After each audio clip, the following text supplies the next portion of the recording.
Welcome to Netlinked Weekly. We are mixing up the format a little bit for you guys this week. This week, instead of What's Hot, Awesome Deals, and Tips and News, we are going to have What's Hot, Awesome Deals, Tips and News, but not necessarily quite in that order.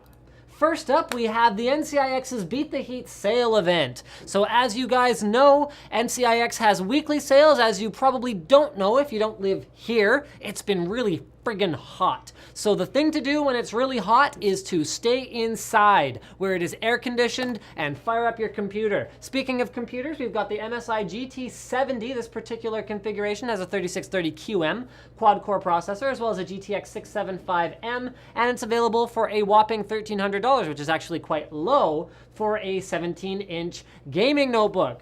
So that's our first Canadian deal. We've got our second Canadian deal, which is a Samsung 55-inch 120Hz 3D TV for only $1,600. TVs are so cheap, I think they're going to turn into the next currency after Bitcoin. We are just going to price everything in terms of TVs. How much does a car cost? Well, about 72 TVs. Next up, we've got an HP Envy TouchSmart. Their Envy line of notebooks features Beats Audio, as well as some of the best build quality you can get out of an HP laptop. So this particular one is only $750 and includes a Core i5-3317U, meaning it's a nice low power alternative to, well, larger, bulkier, higher power notebooks. And now it's time for US deals. Our first one is the 6GV2 from SteelSeries. The one thing about this keyboard that isn't pretty much awesome is that it has a short right shift key. So if that bothers you, then maybe move right along. But for $73, you could do a whole lot worse than great build quality, Cherry MX black switches, as well as built-in media keys and audio pass-through. Our next US deal is Kingston HyperX Black 16 gigs. So that's a 2x8 gig kit for $120 with free shipping. And finally, the last US deal is a Zalman CNPS 9900 Max R. This is a nickel-plated CPU heatsink, and it's only $55. Very reminiscent of the old Zalman Flower ones, but in a more different orientation that is more modern and better for RAM compatibility as well, now that we have tall DIMMs. Speaking of RAM compatibility, smartwatches, which has nothing to do with RAM compatibility. But to put this in context, the smartwatch market is expected to basically 10x year over year. All right?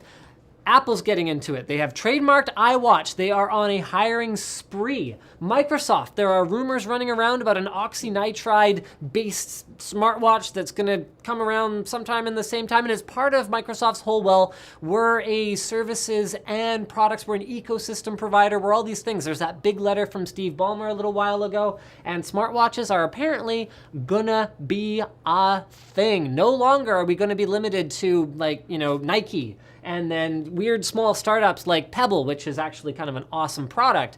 But the big boys are jumping into this because it is a 1 billion unit market. That was 2012 for dumb watches, and smartwatches, well, guys, if anyone thought smartphones weren't gonna take over dumb phones, yeah, you're probably gonna be one of these guys and you're gonna be wrong again.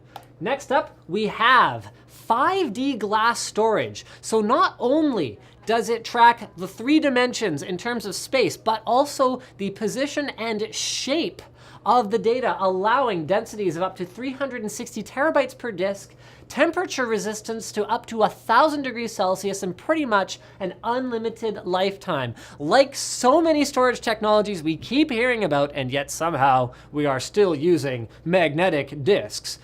No idea when it's coming, but when it does, should be pretty cool. Next up, we've got AMD's Q2 results, which were a little bit on the disappointing side. I think they lost over $50 million.